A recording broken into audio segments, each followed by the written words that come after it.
ایک شخص جو عرب کے لوگوں کی آنکھوں کا تارا ہے، جسے سب لوگ سر پہ اٹھائے ہوئے ہیں، صادق اور امین کہتے ہیں، اس کی مثالیں دیتے ہیں، اس کے فیصلوں کا احترام کرتے ہیں، اور وہ اس خاندان سے ہے جو خانہ کعبے کا متولی بھی ہے. انہوں نے زیادہ سے زیادہ کیا سوچا ہوگا میرے ساتھ کیا کر لیں گے؟ زیادہ مسجد میں آنے میں پابندی لگا دیں گے نا، شہر بدر کر دینا، قتل کے فتوے جاری کر دینا. یہ تو نبی علیہ السلام نے سوچا بھی نہیں تھا کبھی.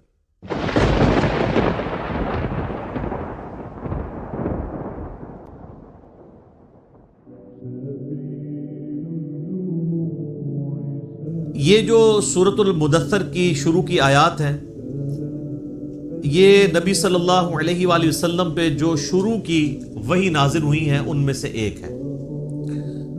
صحیح بخاری اور صحیح مسلم دونوں میں حدیث موجود ہے کہ نبی صلی اللہ علیہ وآلہ وسلم پہ سب سے پہلی وحی نازل ہوئی تھی، اقرأ بسم ربک الذی خلق خلق الانسان من علق، سورۃ العلق کی ابتدائی 5 آیات.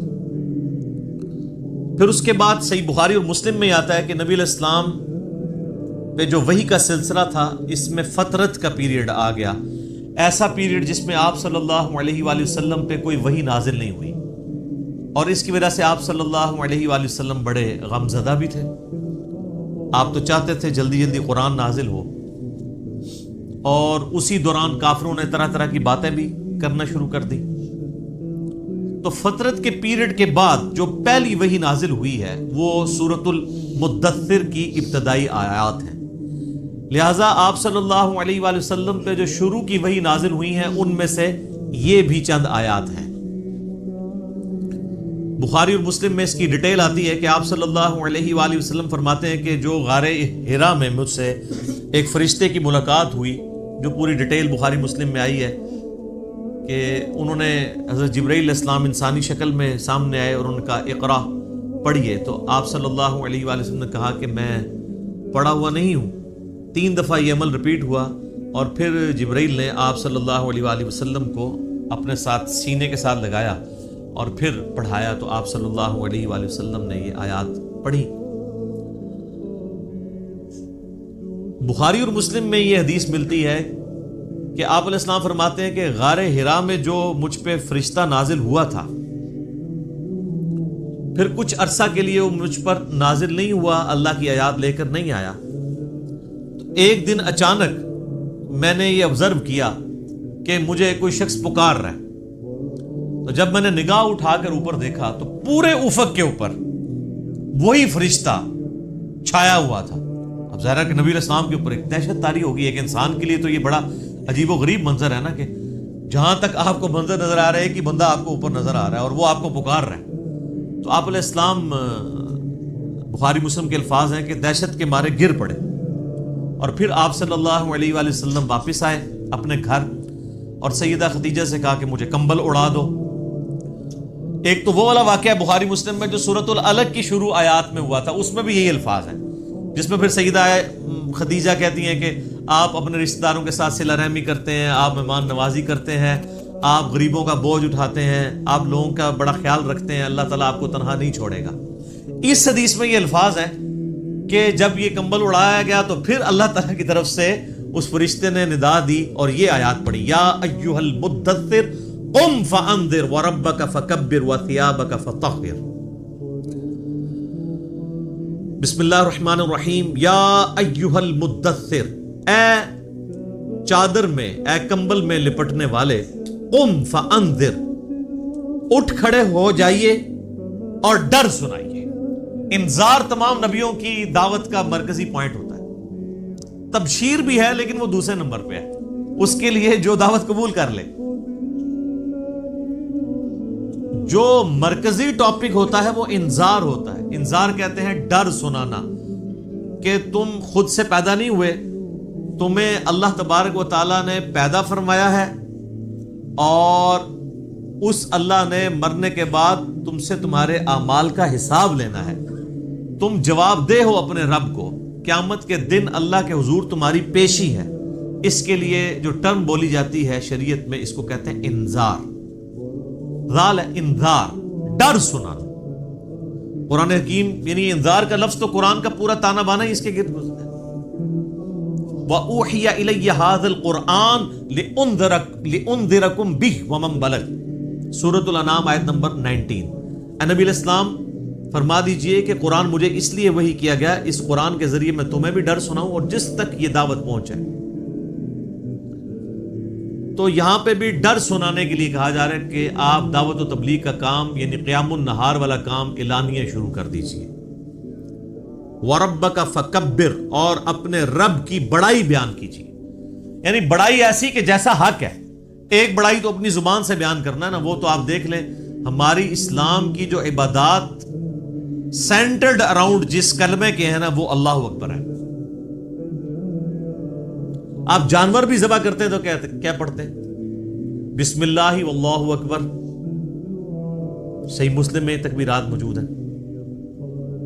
پھر آپ عید کی جو تکبیرات ہیں جو صحابہ کرام سے نقل ہوئی ہیں، تابعین سے، المصنف ابن ابی شیبہ میں، اللہ اکبر لا الہ الا اللہ واللہ اکبر وللہ الحمد۔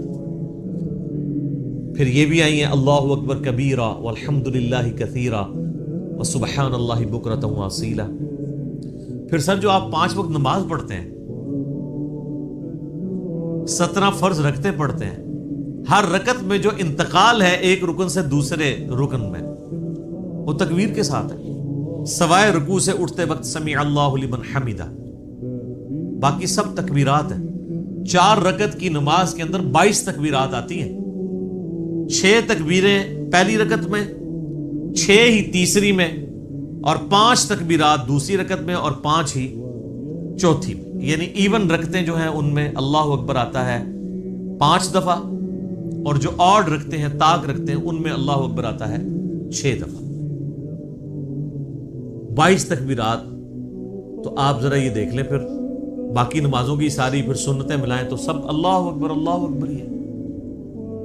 تو یہ تو کلمات ہیں کہ آپ نے اللہ کی بڑائی بیان کرنی ہے، بڑائی اللہ کے لیے ہے۔ ویسے ہم لفظی ترجمہ کر دیتے ہیں اللہ اکبر، اللہ سب سے بڑا ہے، یہ سمجھانے کے لیے ہوتا ہے۔ اصل اس کی جو اپروپریٹ ٹرانسلیشن اردو میں بنے گی وہ یہ ہے کہ تمام بڑائیاں، تمام بزرگیاں اللہ کے لیے۔ عموماً ہم جب اردو میں بڑائی کا لفظ بولتے ہیں نا کہ کوئی بڑا ہے تو اس سے پھر ہمیں وہ ذرا سائز ذہن میں آنا شروع ہو جاتا ہے۔ اللہ تعالیٰ کے لیے تو اس طرح کی تمثیل نہیں ہے نا، لیس کمثلہ شیء وہو السمیع البصیر، اللہ کی مثل کوئی شے نہیں ہے، وہ سننے والا ہے، دیکھنے والا ہے۔ بڑائیاں، تمام طرح کی خوبیاں، بڑائیاں، بڑے سے بڑے آنر کا جو لفظ ہے، کوئی صفت ہے، وہ اللہ کے لیے خاص ہے۔ اسی کے تحت ہم یہ سمجھتے ہیں کہ اللہ تعالیٰ کو اگر کوئی شخص خدا کہہ کر یا گاڈ کہہ کر پکار لے تو یہ جائز ہے، کیونکہ کیپٹل جی سے جو گاڈ لکھا جاتا ہے انگلش میں، یہ اسی خدا کے لیے لکھا جاتا ہے جس کو سب مانتے ہیں۔ فارسی میں خدا کا لفظ اللہ کے لیے بولا جاتا ہے، لہٰذا یہ جو اہل حدیث نے ایک فتنہ کھڑا کیا ہوا ہے اسماء و صفات کا، اور وہ یہ کہتے ہیں یہ خدا کا لفظ بولنا یا گاڈ کا لفظ بولنا یا اللہ کے لیے کوئی بھگوان کا لفظ بول لے تو یہ کوئی اسماء و صفات کا مسئلہ بن جائے گا، یہ کوئی شرکیہ مسئلہ ہو جائے گا۔ تو یہ ان کے یعنی ایک ذہن کی آپ سمجھ لیں کمزوری ہے، ایسا نہیں ہے۔ قرآن عربی میں نازل ہوا ہے، قرآن سے پہلے جتنی کتابیں الہامی ہیں وہ تو دوسری زبانوں میں نازل ہوئی ہیں۔ وَإِن مِّنْ أُمَّةٍ إِلَّا خَلَا فِيهَا نَذِيرٌ، اللہ تعالیٰ فرماتا ہے کوئی ایسی امت نہیں گزری جس میں ہم نے کوئی نہ کوئی ڈر سنانے والا نہ بھیجا ہو۔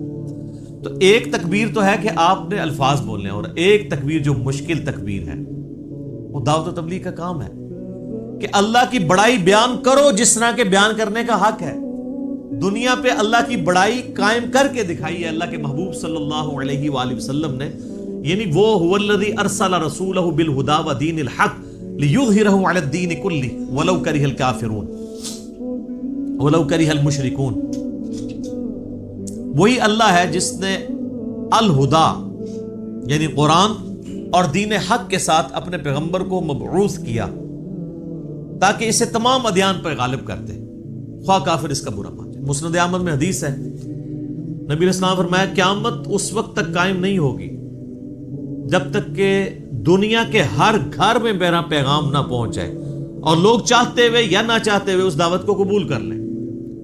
اچھا، یہ بات صحابہ کرام کو تو شاید سمجھ نہ آئی ہو کہ یہ کیسے پاسبل ہے کہ دنیا کے ہر گھر میں اتنا بڑا ڈیٹا کون رکھ سکتا ہے. لیکن سر آج یوٹیوب حفظہ اللہ، گوگل دامت برکاتوں عالیہ، اسلام کے بارے میں کوئی اسٹڈی کرنا چاہے تو اس تک نہیں بات پہنچ سکتی.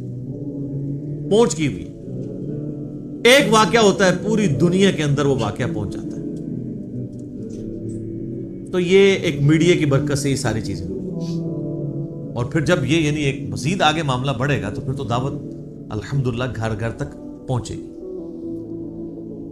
تو اس رب کی بڑائی بیان کرو، ایک تو بولنے کے اعتبار سے، باقی پریکٹیکلی بھی اس کے لیے آپ اللہ تعالیٰ کے گواہ بن کر کھڑے ہو جائیں اور انسانیت کے اوپر حجت تمام کریں.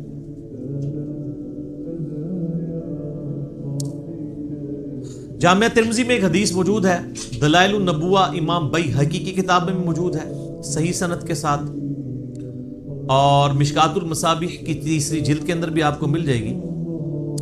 سیدنا جابر بن عبداللہ رضی اللہ تعالیٰ عنہ پوچھتے ہیں نبی علیہ السلام سے، اے اللہ کے محبوب صلی اللہ علیہ وآلہ وسلم، آپ پر نبوت کب واجب ہوئی؟ آپ کب نبی بنائے گئے؟ تو آپ صلی اللہ علیہ وآلہ وسلم نے فرمایا، میں اللہ کے ہاں اس وقت بھی خاتم النبیین لکھا ہوا تھا جبکہ آدم علیہ السلام ابھی روح اور جسم کے درمیان تھے. ایک روایت میں آتا ہے کہ آدم علیہ السلام ابھی مٹی اور پانی کے درمیان تھے، میں اللہ کے علم میں اس وقت بھی خاتم النبیین لکھا ہوا تھا. ظاہر ہے اللہ کے ڈیوائن نالج میں تو تھا. میں دعائے ابراہیم ہوں، میں عیسیٰ کی بشارت ہوں، میں اپنی ماں کا وہ خواب ہوں جو انہوں نے پیدائش کے وقت دیکھا جب میری پیدائش ہوئی، کہ ان کے لیے ایک ایسا نور ظاہر ہوا جس سے شام کے محلات بھی روشن ہو گئے ان پر. یعنی نبی علیہ السلام کی پیدائش کے وقت آپ علیہ السلام کی والدہ کو خواب کے ذریعے بشارت دی گئی کہ آپ سے جو بچہ پیدا ہونے والا ہے اس کی حکومت بالآخر رومن امپائر کے اوپر بھی حاوی ہو جائے گی. اور پھر لوگوں نے دیکھا. تو لیکن یہ جو ہم جس نبوت کے یعنی مبعوث ہونے کا ذکر کر رہے ہیں وہ نبی علیہ السلام کی مبارک زندگی کے 40ویں سال کے بعد کا معاملہ ہے. آپ علیہ السلام پیدائشی طور پر پیغمبر تھے لیکن مبعوث نہیں ہوئے تھے. اللہ کی طرف سے آپ کی بعثت نہیں ہوئی تھی. اللہ کی حفاظت میں ضرور تھے. نبی تو اللہ کی حفاظت میں ہوتا ہے، لیکن نبی کو یہ خود نہیں پتا ہوتا کہ میں اللہ کا پیغمبر ہوں جب تک کہ اللہ اسے مبعوث نہ کرتا. سورہ شورى میں واضح ہے، ما کنت تدری ما الکتاب ولا الایمان. اے نبی، قرآن کے نزول سے پہلے نہ تو آپ کتاب سے واقف تھے اور نہ ایمان کی تفصیلات کو جانتے تھے، بلکہ اللہ نے اس کتاب کو آپ کے لیے ہدایت کا ذریعہ بنایا. وَإِنَّكَ لَتَهْدِي إِلَىٰ صِرَاطٍ مُسْتَقِيمٍ. اور اب آپ بھی لوگوں کو سیدھے راستے کی طرف بلاتے ہیں. حتیٰ کہ صحیح بخاری میں سیدنا ابو بکر الصدیق رضی اللہ تعالیٰ عنہ کا ایک بڑا خطرناک قسم کا خطبہ موجود ہے. خطرناک میں اس لیے کہہ رہا ہوں کہ پاکستان میں 295C لگی ہوئی ہے، ورنہ حضرت ابو بکر میں فٹ کر دیتے ہیں جو انہوں نے ڈاکٹرائن بتائی ہوئی ہے. صحیح بخاری میں خطبہ موجود ہے، میرا ایک یوٹیوب پہ کلپ بھی ہے، صحیح اور بخاری اور مسلم سے قرآن کے فضائل پہ 8 احادیث. اس میں میں نے یہ حدیث بتائی تھی کہ سیدنا ابو بکر جب خلیفہ بنے رضی اللہ تعالیٰ عنہ علیہ السلام، تو انہوں نے جب پہلا خطبہ دیا تو اس میں ان کے الفاظ ہیں کہ اللہ تعالیٰ نے محمد صلی اللہ علیہ وآلہ وسلم کو اس کتاب کے ذریعے ہدایت دی. ذرا الفاظ سننے، محمد کو اللہ نے اس کتاب کے ذریعے ہدایت دی اور اب تم نے یہ کتاب کا پیغام ان کی امت تک آگے پہنچانا ہے. شکر ہے ادھر کوئی کھڑا نہیں ہو گیا کہ یار امیر المومنین یہ آپ کیا کہہ رہے ہیں. نبی علیہ السلام پہلے گمراہ تھے، نعوذ باللہ. گمراہ نہیں تھے، لیکن آپ کی ہدایت ڈیٹم لیول کی تھی، بنیادی تفصیلات نہیں تھی اس میں. قرآن میں وَوَجَدَكَ ضَالًّا فَهَدَىٰ. اے نبی، آپ کو ہم نے اپنی محبت میں حق کی تلاش میں خود رفتہ پایا تو منزل مقصود تک پہنچاتی ہے. یہ گمراہی والا ترجمہ تو غلط کیا ہے، اس کے اوپر جو بریلوی گرفت کرتے ہیں نا اہل حدیث اور دیوبند کی، وہ ٹھیک کرتے ہیں. ضال کا مطلب نبی علیہ السلام کے لیے گمراہی نہیں ہوگا. ضال کا ایک مطلب کسی کی محبت میں ڈوبنا بھی ہوتا ہے. جیسا کہ یوسف علیہ السلام کے بھائیوں نے اپنے والد کے بارے میں کیا کہا تھا؟ ان ابانا لفی ضلال مبین، ہمارے ابا جان تو اس بیٹے کی محبت میں ڈوب چکے ہیں. وہ یہ تو نہیں کہہ رہے تھے ہمارا ابا گمراہ ہو گیا ہے، وہ یہ کہہ رہے تھے کہ یہ اس ایک بیٹے کی محبت میں ڈوبا ہوا ہے، ہمیں بھی ذرا توجہ دیں. تو یہ ووجدہ کا ضالن فہدا، اس کا ترجمہ جو ہے وہ احمد بریلوی صاحب نے ٹھیک کیا ہے کہ تمہیں اپنی محبت میں خود رفتہ پایا تو منزل مقصود تک پہنچا دیا. تو قرآن کے ذریعے اللہ تعالیٰ نے آپ علیہ السلام کی ہدایت کو کامل کیا. تو نبی پیدائشی طور پہ نبی ہوتا ہے لیکن اسے پتہ نہیں ہوتا جب تک مبعوث نہ ہو جائے. ورنہ تو بخاری مسلم میں جو حدیث آتی ہے کہ نبی علیہ السلام کو جب پہلی دفعہ فرشتہ نظر آیا ہے تو آپ کی حالت جو ہوئی ہے، مطلب آپ تو خوش ہو جاتے ہیں کہ میں 40 سال سے انتظار کر رہا تھا، شکر ہے تو آ گیا. الٹا آپ علیہ السلام پریشان ہو گئے. حتیٰ کہ بخاری مسلم کے الفاظ ہیں سیدہ خدیجہ سلام اللہ علیہا ان کو اپنے کزن ورقہ ابن نوفل کے پاس لے گئی.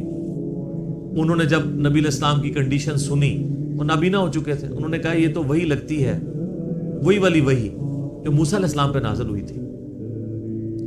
تو پھر انہوں نے کہا کہ عنقریب آپ کی قوم آپ کو نکال دے گی یہاں سے. ہائے ہائے ہائے ہائے ہائے. نبی علیہ السلام نے کہا کہ میری قوم مجھے یہاں سے نکال دے گی، یہ تو مجھ سے بڑی محبت کرتے ہیں. انہوں نے کہا کہ یہ دعوت ہی ایسی ہے، آپ سے پہلے جس جس پیغمبر نے اپنی قوم میں یہ دعوت بلند کی ہے نا، اسے اس کی قوم نے نکال ہی دی ہے. کاش میں اس وقت تک زندہ رہا تو میں آپ علیہ السلام کی مدد کروں گا، ورنہ وہ پہلے ہی فوت ہو گئے. ویسے تو ان کو وہ اسی لیے ان کو ہم صحابی کے طور پہ نہیں گنتے ہیں، کیونکہ نبی علیہ السلام اس وقت تک صرف نبی بن کے مبعوث ہوئے تھے، رسول نہیں بنے تھے. اس وقت سورۃ العلق کی آیات نازل ہوئی تھی. رسول تب بنے جب یہ آیات نازل ہوئی ہیں کہ اب آپ کھڑے ہوں اور لوگوں کو دعوت و تبلیغ کا کام کریں. پہلے صرف یہ تھا کہ آپ کے اوپر وہ حقیقتیں آشکار ہوئی تھی، اور 40ویں سال یہ معاملات شروع ہو گئے تھے. صحیح مسلم میں حدیث ہے کہ نبی علیہ السلام نے فرمایا کہ میں اس پتھر کو بھی پہچانتا ہوں جو بعثت سے پہلے مجھے سلام کیا کرتا تھا. تو آپ کو اشارے ملنے شروع ہو گئے تھے کہ آپ کے ساتھ کوئی ایکسٹرا آرڈنری معاملہ ہونے والا ہے.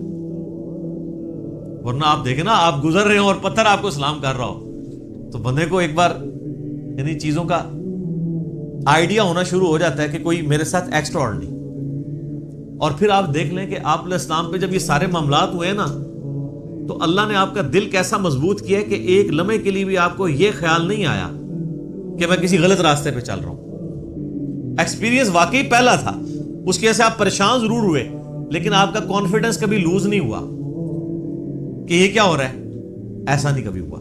وہ اللہ نے دل مضبوط کیا.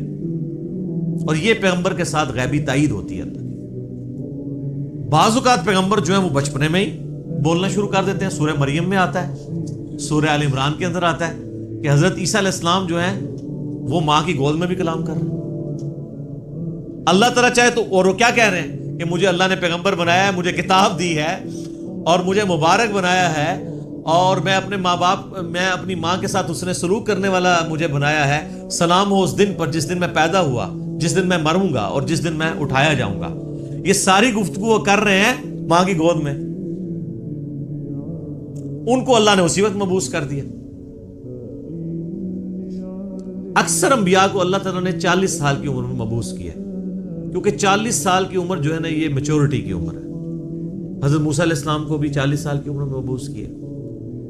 اس کے بعد انسان یعنی دنیا کے سارے حقائق دیکھ چکا ہوتا ہے، اتنے ایکسپیرینس اس کو آ چکے ہوتے ہیں کہ وہ اب ایک بڑے لیول کی دعوت کو لانچ کر سکتے ہیں. اور جو لوگ ذرا اس سے پہلے شروع ہو جاتے ہیں دعوت کے حوالے سے تو وہ اللہ تعالیٰ کی طرف سے کوئی ایکسٹراڈنری کسی کے ساتھ معاملہ ہو سکتا ہے، جس طرح حضرت عیسیٰ علیہ السلام تھے. اور جب انہوں نے یہودیوں کو ایڈریس کرنا شروع کیا ہے اس وقت ہارڈلی آپ کی عمر 25 سال تھی حضرت عیسیٰ علیہ السلام کی، جب یروشلم میں جا کے انہوں نے یہودی پادریوں کو للکارنا شروع کیا. بڑے بڑے بزرگوں کی گستاخیاں جب حضرت عیسیٰ نے شروع کی ہیں اس وقت ان کی عمر صرف 25 سال تھی. وہ تو ہی کہتے تھے نا گستاخی ہو رہی ہے ہمارے ساتھ، تو گستاخی سمجھتے تھے کیونکہ حضرت عیسیٰ علیہ السلام ان کو کرٹیسائز کرتے تھے. میٹھی میٹھی باتیں نہیں کرتے تھے. میٹھی میٹھی باتیں کرتے تو وہ ہاتھ ڈالتے. وہ کہتے تھے تم یہ کہتے ہو اور کتاب میں یہ لکھا ہوا ہے, تم خود یہ کرتے ہو. تو انہوں نے کہا پکڑ لو اس کو. قتل کے درپے ہو گئے.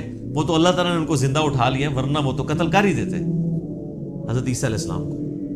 تو اس میں میں ایک بڑا تلخ جملہ بولتا ہوں کہ حضرت عیسیٰ علیہ السلام جو یہودیوں نسل تھے, یہودیوں نے اپنے علماء کے زیر اثر ان کے قتل کے اوپر آمادگی ظاہر کر دی.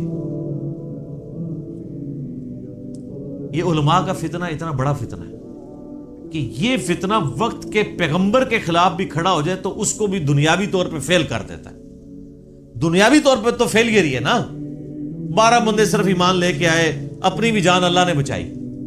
دنیا میں تو یہ دیکھا جاتا نا اس کے کروڑوں فالوور ہوں, تبھی تو بتا رہے ہوتے ہیں نا جی جناب اتنا بڑا اجتماع ہوا ہے, اتنے جلسے میں لوگ آئے. وہ کیوں بتا رہے ہوتے ہیں؟ کامیابی کے لیے. حضرت عیسیٰ علیہ السلام کے جلسے میں کتنے لوگ ہوتے تھے؟ 12, وہ بھی 2 بھی گلیلیا جھیل کے کنارے جا کے. وہ باقی تو بات ہی نہیں سنتے تھے, انہوں نے 2 بیوں کو بات سمجھ آ گئی. وہ جناب اللہ کی مرضی ہے کسی کو بات سمجھ آ جائے. ابو جہل کو سمجھ نہیں آئی ہے, بلال حبشی کو سمجھ آ گئی ہے, عمار ابن یاسر کو سمجھ آ گئی ہے, یاسر اور سمیہ کو سمجھ آ گئی ہے, رضی اللہ عنہم اجمعین وعلیہم السلام اجمعین. والذین جاہدوا فینا لنہدینہم سبلنا, جو لوگ کوشش کریں گے انہی کو بات سمجھیں. تو نبی علیہ السلام کا باقاعدہ حکم ہوا ہے کہ آپ نے اپنے رب کی بڑائی کے لیے کھڑے ہو جانا ہے. وَثِيَابَكَ فَطَهِّرْ, اور اپنے کپڑوں کو پاک رکھنا ہے. یعنی پیغمبر مبعوث ہوا ہے اور اسے کپڑوں کی پاکیزگی کا حکم دیا جا رہا ہے. اور صوفیاء کے ہاں جس نے سب سے زیادہ گندے کپڑے پہنے وہ اتنا بڑا بزرگ ہوتا ہے. Point to be noted.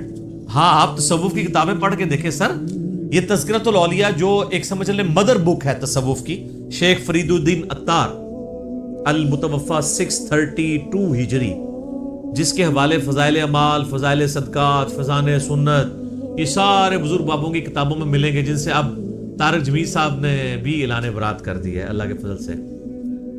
وہ سارے واقعات ادھر سے ہی چھاپے مارے ہوئے. اس میں آپ کو کئی بزرگوں کا ملے گا کہ ان کو جوئیں پڑی ہوئی ہوتی تھی, اگر کوئی جو نیچے گرتی تھی وہ اٹھا کے پھر رکھ لیتے تھے اوپر, کہتے تھے میرے اللہ کی مہمان ہے. لوگ کہتے ہیں سبحان اللہ. اور بخاری مسلم میں موجود ہے ایک صحابی کے سر میں جوئیں پڑ گئی اور نبی علیہ السلام کے ساتھ انہوں نے احرام یعنی باندھا ہوا تھا. تو انہوں نے کہا یا رسول اللہ مجھے یہ تو جوئیں پڑ گئی ہیں, جوئیں تنگ کر رہی ہیں, تو مجھے اجازت دیں میں بال منڈوا دوں. اب آپ جب تک احرام کی ساری پابندیوں سے آزاد نہیں ہوتے ہیں اس وقت تک تو بال نہیں منڈوا سکتے. پھر نبی علیہ السلام نے ان کو بال منڈوانے کی اجازت دے دی اور اس کے اگینسٹ پھر انہوں نے جو ہے نا وہ ایک دم بھی دیا. تو بعد کے بزرگ جو ہیں وہ جوئیں اٹھا کے اوپر رکھتے ہیں, گندے مندے رہتے ہیں. اور بلکہ سب سے بڑا بزرگ وہ ہوتا ہے جو گندا بھی نہ رہے, کپڑے ہی سارے اتار دے, اس کو سب سے بڑا بزرگ مانا جاتا ہے. وہ کہتے ہیں مجذوب ہے یہ, یعنی اللہ تعالیٰ کی محبت میں غرق ہو چکا ہے. یعنی اس کا مطلب ہے کہ اللہ کی محبت میں غرق ہونے کا مطلب یہ ہے کہ بندے کے کپڑے پہلے چلے جاتے ہیں. تو اللہ تعالیٰ کی معرفت سب سے زیادہ مخلوقات میں سے کن کو ہوتی ہے؟ انبیاء کو. تو کہیں ملتا ہے کہ انبیاء کرام علیہ السلام پہ جب اللہ کی محبت کا غلبہ ہوتا تھا تو وہ کپڑے اتار دیتے تھے؟ کہیں ملتا ہے ایسی بات؟ تو یہ پھر اس لیے ہم کہتے ہیں کہ انبیاء کا جو دین ہے وہ اور ہے, بابوں کا دین اور ہے, اور کتابوں کا دین اور ہے. یہ بابوں کا دین ہے اور کتابوں کا دین وہ ہے جو صحیح سند کے ساتھ صحابہ اکرام اہل بیت کے ذریعے اور بعد میں محدثین کے ذریعے دین ہم تک پہنچے. نبی علیہ السلام کو شروع کی وحی میں کہا جا رہا ہے کہ آپ نے اپنے کپڑوں کو پاک صاف رکھنا ہے, روحانی طور پہ بھی پاک رکھنا ہے. یعنی ایک اللہ تعالیٰ نے جیسا کہ سورۃ الاعراف میں آتا ہے کہ تقویٰ کا لباس سب سے بہتر لباس ہے. تو وہ یعنی آنکھوں کی پاکیزگی, ہاتھوں کی پاکیزگی, ایک تو فزیکل نجاست سے بھی اور روحانی طور پہ بھی, حرام کی طرف نگاہ نہ اٹھے, ہاتھ حرام کی طرف نہ بڑھے. تو فزیکل نجاست بھی ختم کرنی ہے اور انٹلیکچوئل نجاست بھی ختم کرنی ہے. اور کیا کرنا ہے؟ وَالرُّجْزَ فَاهْجُرْ, اور بتوں سے بھی آپ نے دور رہنا. آپ علیہ السلام پیدائشی طور پہ ہی بتوں سے ہمیشہ دور رہے. اب اسٹرکٹلی آ رہا ہے کہ اس چیز کو آپ نے اب پریکٹس کرنا ہے. وَلَا تَمْنُن تَسْتَكْثِرْ، اور کسی پر احسان نہ کیجئے زیادہ لینے کی نیت سے. یعنی کسی کے ساتھ اگر آپ نیکی کر رہے ہیں تو دماغ میں یہ نہ رکھیں کہ میں اس کے ساتھ نیکی کر رہا ہوں تو یہ بدلے میں میرے ساتھ کرے گا. بے لوث ہو کے کریں، ایثار کے جذبے کے تحت.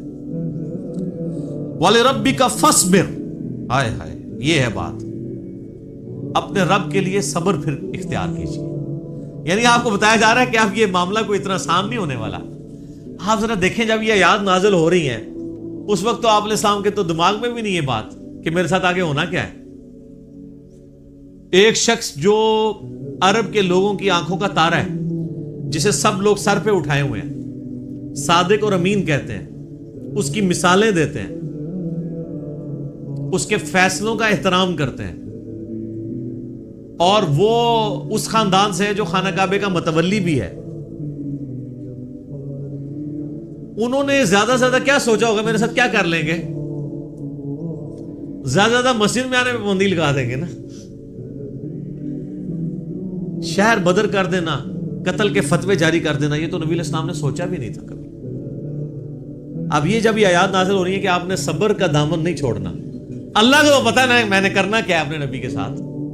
ظاہر ہے وہ تو اللہ تعالیٰ فرماتا ہے کہ ہم نے قرآن پاک میں مضمون کئی جگہ ہے کہ ہم نے تمام نبیوں کے مخالفین جن و انس میں سے اٹھائے ہیں. اللہ تعالیٰ کہتے ہیں ہم نے اٹھائے ہیں. مراد یہ کہ جب اٹھتے ہیں تو ہم انہیں اٹھنا دیتے ہیں تاکہ یہ کشاکش ہوگی تو پھر حق اور باطل کی کشاکش کے بعد پھر سچائی کی چاشنی فیل ہوتی ہے نا. اگر پیاس ہی نہ ہو تو ٹھنڈے پانی کی قدر کیا آئے گی؟ تو اللہ تبارک و تعالیٰ نے اپنے نبی کو بھی ان آزمائشوں سے گزارا ہے. انڈیویجول آپ علیہ السلام پہ بھی بہت آزمائشیں آئیں اور اجتماعی طور پہ صحابہ اور اہل بیت پہ بھی آئی ہیں. لیکن جب یہ آیات نازل ہو رہی ہیں تو اب آپ یہ سمجھ لیں کہ یہ ابھی آپ علیہ السلام کے یعنی جو بخاری مسلم میں آتا ہے کہ آپ کے پیٹھ کے اوپر اوجڑی رکھی گئی اور آپ اٹھ نہیں سکے، یہ واقعہ نہیں ہوا. آپ کے گلے کے اندر صحیح بخاری مسلم میں آتا ہے کہ وہ ڈالا گیا کپڑا اور اتنی زور سے دبایا گیا کہ قریب تھا کہ آنکھیں ابل آتی. یہ واقعہ نہیں ہوا. طائف کا واقعہ نہیں ہوا کہ جس میں پتھر اتنے مارے گئے کہ مبارک خون سے جوتیاں بھی بھر گئیں. یہ واقعہ نہیں ہوا. پھر قتل کے فتوے کے رات کے وقت سیدنا ابوبکر کو ساتھ لے کے اور مولا علی کو اپنے بستر پہ لٹا کے آپ علیہ السلام ہجرت کے لیے نکل گئے. یہ واقعہ بھی نہیں ابھی ہوا. اور سر پر مدینے میں تو لائف ہی پوری ڈائنامک. جاتے ہی یہودی متھے مارے لگ گئے، جا کے منافقین اوپر سے کلمہ پڑھ لیا، پیچھے سے وہ یعنی جڑیں کاٹتے رہے. پھر غزوہ بدر میں جو کچھ ہوا، احد میں تو نبی علیہ السلام کے دانت بھی شہید ہو گئے اور آپ کی شہادت کی خبر مشہور ہو گئی. اس قدر آپ کا خون بہہ گیا. خندق کے وہ موقع کے اوپر آپ علیہ السلام کو سخت سردیوں کی راتوں میں کس طریقے سے ایون صحابہ کہتے ہیں ٹوائلٹ جانا ہمارے لیے مشکل ہو جاتا تھا، سامنے سے تیر آ کے لگ جاتا تھا. اس کے بعد پھر صلح حدیبیہ والی جو مشقت کاٹنی پڑی، اتنا پیدل سفر کر کے پھر ایک پیس ٹریٹی کر کے واپس جانا پڑ گیا، عمرہ بھی نہیں کیا.